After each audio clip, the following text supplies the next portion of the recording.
नमस्कार। उत्तराखंड की खबरों में आपका स्वागत है और मैं आपके साथ प्रिया बिस्ट। बुलेटिन की शुरुआत करते हैं। सोमवार को उत्तराखंड के राज्यपाल lieutenant general retired Gurmeet Singh Haridwar के दौरे पर रहे, जहां उन्होंने आयुर्वेदिक विश्वविद्यालय द्वारा आयोजित एडवांसमेंट इन पंचक्रम कार्यशाला में प्रतिभाग किया। प्रदेश की बड़ी संख्या में छात्रों और शोधार्थियों ने इस कार्यशाला में प्रतिभाग किया। राज्यपाल ने कहा कि आज का समय आयुर्वेद का है, जिसमें असाध्य रोगों का भी इलाज संभव है। उन्होंने प्रदेश में सड़कों पर उतर रहे युवाओं के लिए एक संदेश देते हुए कहा कि उन्हें लगता है कि हमारे प्रदेश का युवा दुनिया में सबसे अलग है। उन्होंने कहा कि आज के समय में ज़रूरत है कि युवाओं के जोश और पैशन को अर्थव्यवस्था के साथ मिलाया जा सकता है। उन्होंने कहा कि कोई संघर्षपूर्ण बात होती है तो उसमें जो पॉजिटिव क्रांति निकल कर आती है।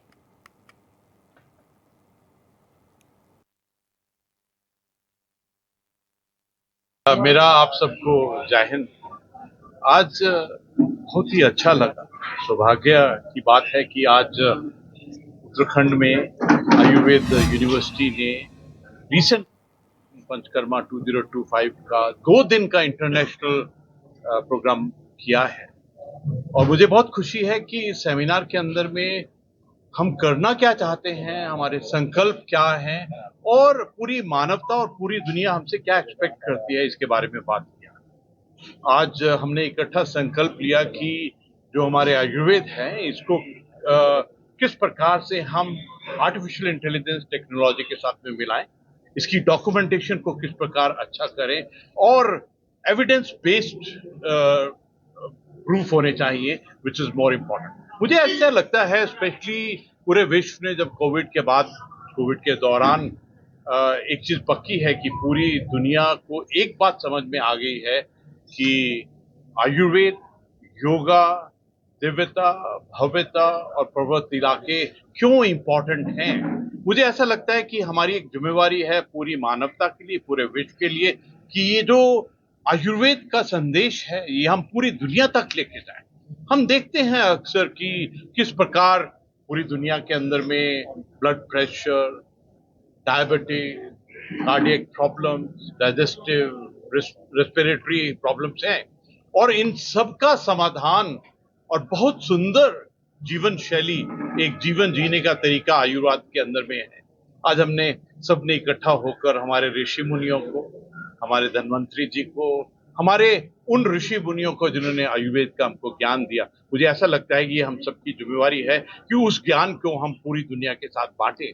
और मुझे ऐसा लगता है कि हमारा उत्तराखंड का परिवार एक ऐसा परिवार है जो वसुधैव कुटुंबकम में बिलीव करता है और हमको पूरे सर्वदा पला उस कॉन्सेप्ट के साथ में ऐसा लगता है। और आज जिस प्रकार हमने इकट्ठा संकल्प लिया, एक दृश्यम देखा कि किस प्रकार हम, एक तो होता है मेड इन इंडिया, एक है हील इन इंडिया और एक ये जो हेल्थ वेलनेस की टूरिज्म है।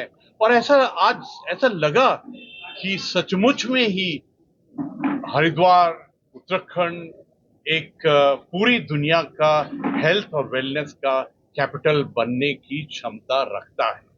आज जब मैं बात कर रहा था तो ऐसा वाइब्रेशन, ऐसा एहसास हो रहा था कि हम सब ने आत्मा के स्तर के ऊपर में आज संकल्प लिया है कि आयुर्वेद को और इसके ज्ञान को पूरी मानवता, पूरे विश्व के साथ में कैसे बांटे।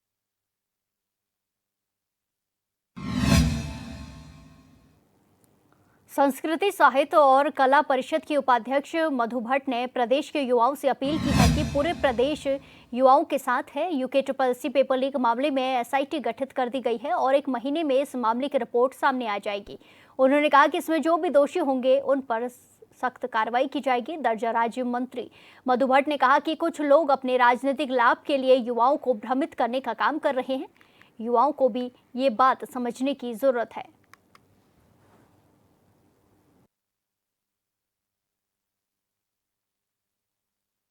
भाजपा उत्तराखंड के जो हमारे जो युवा हैं उनके साथ है, हर तरीके से खड़ी है। जिस प्रकार से ये आंदोलन को भ्रमित करने की जो ये साजिश चल रही है, इसको भी युवाओं को समझना होगा, क्योंकि जो हमारी जो सरकार है वो युवाओं के साथ है। लगातार आपने देखा होगा जिस प्रकार से हमारी सख्त नकल विरोधी कानून जो है माननीय मुख्यमंत्री श्री पुष्कर सिंह धामी जी ने यहाँ पर उत्तराखंड में लागू किया है।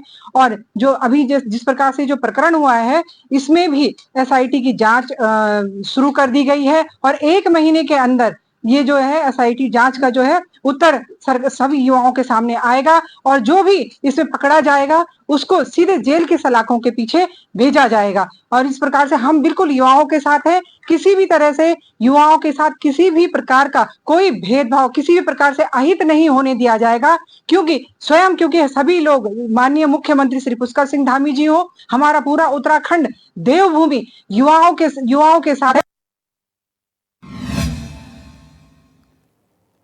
इसी के साथ खबरों में आगे बढ़ते हैं। प्रदेश में पंचायत और निकाय चुनाव में 2 जगह नाम होने के मामले में सुप्रीम कोर्ट ने निर्वाचन आयोग पर 2 लाख रुपए का जुर्माना लगाया है। वहीं कांग्रेस ने सरकार पर सवाल खड़े किए हैं। साथ ही इस विषय को लेकर सरकार की कार्य प्रणाली और प्रदेश सरकार की मिलीभगत होने का दावा भी किया है।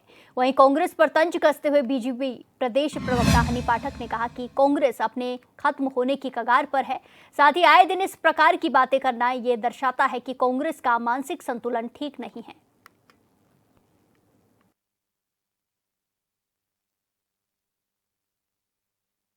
देखिए, विलुप्त की कगार पे पहुंच चुकी कांग्रेस इस तरीके की उद्दंडता आए दिन कर ही रही है, क्योंकि जो विलुप्त हो रहे हैं उनको अपनी विलुप्तता से इस प्रकार से उनका मानसिक संतुलन हिल गया है कि वो इस तरीके की बेबुनियादी बातें करते नज़र आ ही रहे हैं। और जिस जगह हार इनको सामने नज़र आती है उस जगह ये ईवीएम को दोषी दे देते हैं, बैलेट पेपर की मांग करते हैं उसमें भी हार का सामना इनको करना पड़ता है। तो इस तरीके की खुरापाती लगातार करते हैं जनता के सामने ये भ्रम फैलाने के लिए कि हम जीत रहे थे, ये दोषी वो दोषी, ऐसा दोषी वैसा दोषी, इस तरीके के झूठे आडंबर रचने का इनको कार्य एकदम निपुणता से ये कर रहे हैं। और ये कहा जा सकता है पूरी तरीके से कि कांग्रेस से बड़ा बहरूपिया ना कोई, पल पल रचता स्वांग निराले। तो नए नए स्वांग रचने में कांग्रेस पूरी महारत हासिल कर चुकी है। हार को सामने न देखना पड़े उसके लिए इस तरीके के बहाने वो तैयार करके अपने रखे रहती है।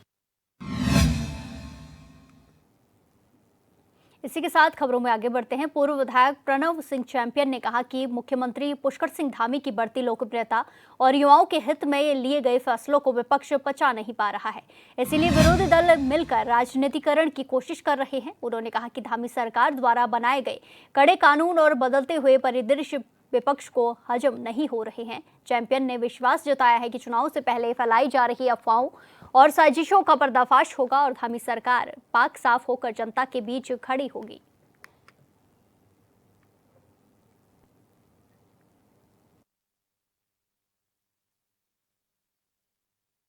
मेरा अभिप्राय यही कहने का था मान्यवर, खाली एक दल के लिए नहीं, विरोधी दल एक साथ आ रहे हैं क्योंकि बढ़ती लोकप्रियता से पुष्कर सिंह धामी की, हमारे धाकड़ धामी जी जो युवाओं का कल्याण कर रहे हैं उनको पच नहीं रहा है और ये एक छोटी सोच लेकर के वे काम कर रहे हैं जो दुर्भाग्यपूर्ण है और हमारे युवा इससे प्रभावित ना हो, ये हम कामना करते हैं। थे जो कानून बनाए थे, जो परिदृश्य बदला था, वो हजम नहीं हो रहा है। 1 साल विधानसभा चुनाव का रह गया है तो राजनीतिकरण कर दिया गया है और जल्दी इसका पर्दाफाश होगा। मुझे यकीन है हमारी सरकार बिल्कुल पाक साफ होगी। बीजेपी की सरकार इन दिनों स्वदेशी पर जोर दे रही है। यूपी के से लेकर उत्तराखंड तक के सीएम प्रेस कॉन्फ्रेंस कर प्रदेश की जनता से स्वदेशी अपनाने पर जोर दे रहे हैं। देहरादून बीजेपी कार्यालय में प्रेस कॉन्फ्रेंस के दौरान पुष्कर सिंह धामी ने क्या कहा, रिपोर्ट देखिए।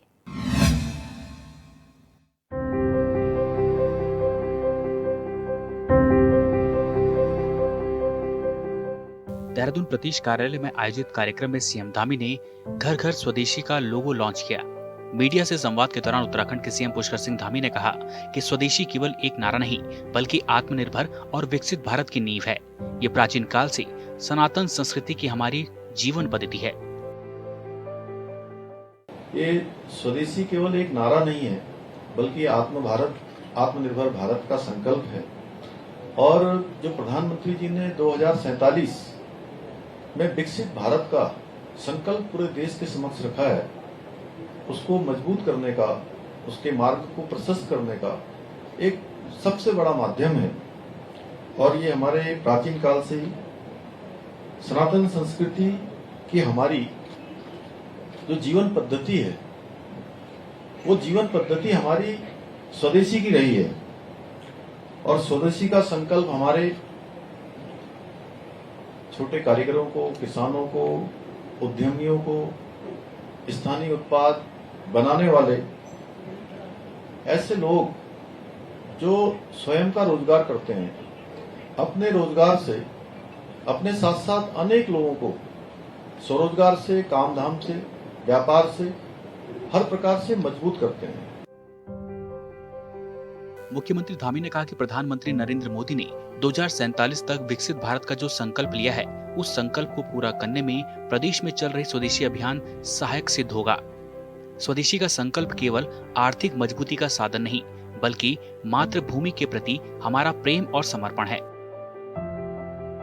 स्वदेशी का संकल्प ये केवल आर्थिक मजबूती का साधन नहीं है, बल्कि हमारी मातृभूमि के प्रति हमारा समर्पण भी है, हमारा लगाव भी है, हमारा प्रेम भी है। और जब हम स्वदेशी अपनाते हैं तो न केवल हम स्वदेशी अपनाते हैं, स्वदेशी वस्तुओं का उपयोग करते हैं, बल्कि ये हमारा अपनी मिट्टी और देश से भी हम जुड़ते हैं, बल्कि अपनी अर्थव्यवस्था को मजबूती भी प्रदान करते हैं। आप सभी देख रहे होंगे जिस प्रकार से अभी अभी जीएसटी के स्लैब्स में जो एक बड़ा रिडक्शन हुआ है। सीएम धामी का कहना है कि आज स्वदेशी का स्वरूप केवल खादी और दियों तक सीमित नहीं है। ब्रह्मोस मिसाइल, तेजस विमान, सेमीकंडक्टर, डिजिटल इंडिया और यूपीआई जैसे आधुनिक तकनीक तक फैल चुका है। इसका प्रभाव ऑपरेशन सिंदूर के तहत पाकिस्तान के अंदर आतंक के ठिकानों को ध्वस्त करने तक दिखाई देता है। आज स्वदेशी का स्वरूप केवल खादी और दियों तक ही सीमित नहीं है, बल्कि अभी अभी हमने ऑपरेशन सिंदूर के दौरान देखा कि हमारे देश में स्वदेशी निर्मित ब्रह्मोस मिसाइल उसने पाकिस्तान के अंदर पूरी तरह से उनके सभी जो प्रमुख संस्थान थे, प्रमुख हवाई अड्डे थे, उनके डिफेंस के स्थान थे, सैन्य छावनियां थी या उनके एयरफोर्स के जितने भी बड़े स्थान थे, उन सभी को पूरी तरह से ध्वस्त किया। और इसने स्वदेशी की ताकत और आत्मनिर्भर भारत की ताकत, भारत की शक्ति से पूरी दुनिया को परिचित कराने का काम किया। इसके अतिरिक्त तेजस विमान है, सेमीकंडक्टर है, डिजिटल इंडिया, यूपीआई जैसी आधुनिक तकनीकी तक भी आज फैल चुका है। इस दौरान मुख्यमंत्री ने समस्त प्रदेशवासियों से त्योहारों के सीजन में स्वदेशी उत्पादों को प्राथमिकता के आधार पर खरीदने की अपील भी की। सीएम धामी ने कहा कि राज्य के स्थानीय उत्पादों के विपणन के लिए हाउस फॉर हिमालयाज नामक अम्ब्रेला ब्रांड की स्थापना की है। कम संसाधनों के बाद भी इसकी गुणवत्ता बेहतर है।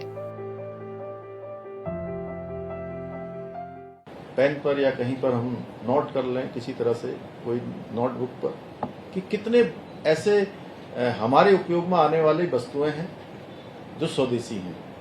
और हमारे देश में आज एक सुई से लेकर कोई ऐसा काम नहीं है। आज हम चंद्रमा में भी पहुंच रहे हैं, हम बड़े बड़े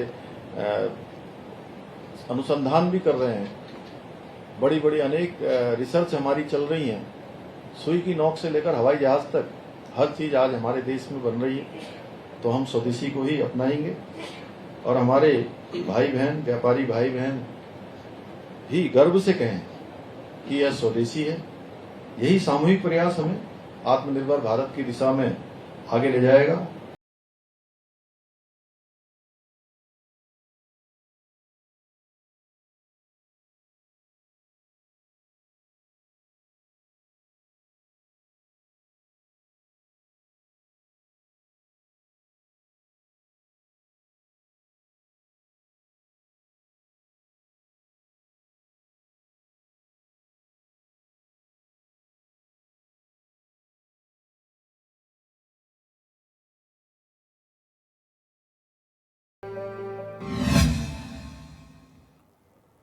अब वक्त एक छोटे से ब्रेक का, फिर लौटेंगे कुछ खबरों के साथ। बने रहिए हमारे साथ।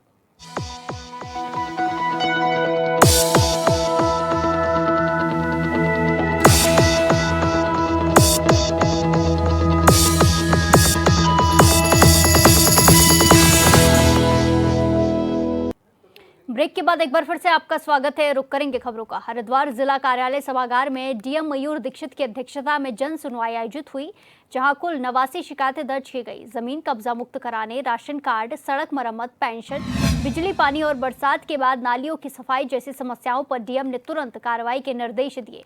मुख्य विकास अधिकारी आकांक्षा कोंडी ने बताया कि कुछ मामलों का निस्तारण मौके पर ही कर लिया गया, जबकि बाकी शिकायतों को संबंधित विभागों को भेजा गया है।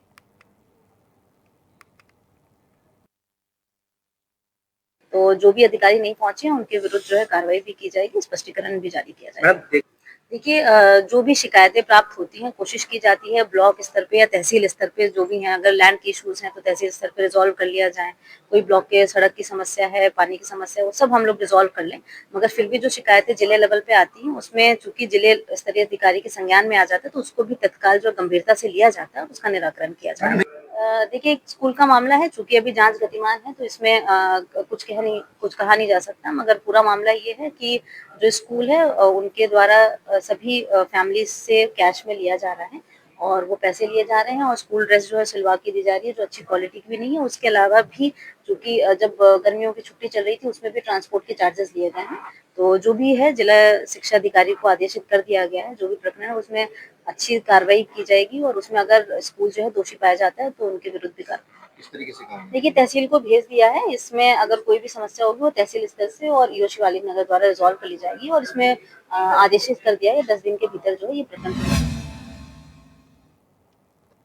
देश के अलग अलग राज्यों में आई लव मोहम्मद के नाम पर जुलूस और बवाल चल रहे हैं, लेकिन उधम सिंह नगर के जसपुर में शांति बनी हुई है।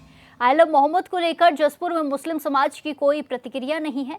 आपको बता दें कि उधम सिंह नगर के काशीपुर में बीते दिनों आई लव मोहम्मद के नाम पर बिना अनुमति के जुलूस निकाला गया और जब प्रशासन ने मौके पर पहुंचे तो पथराव कर बवाल मच गया, जिसके बाद प्रशासन हरकत में आया और उपद्रवियों के खिलाफ कार्रवाई की गई।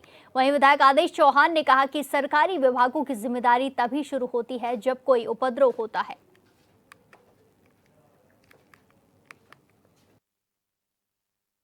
ये मैं आपको बताऊं कि हमारे जसपुर में बहुत शांतिप्रिय क्षेत्र है जसपुर, और आई लव मोहम्मद या I love Mahadev, I love Shri Ram, मैं कह रहा हूँ कि हिंदी में अगर आदमी उसको कहे कि मैं अपने मोहम्मद से प्यार करता हूँ तो क्या गलत तथ्य है इसमें? कोई आदमी अपने भगवान को, अपने इष्ट देव को प्यार करता है तो कहाँ गलत है? हिंदू उसको आई लव महादेव कह रहे हैं, हम ये कह रहे हैं कि बदले उकसाने की भावना से कोई दूसरे को ना कहे।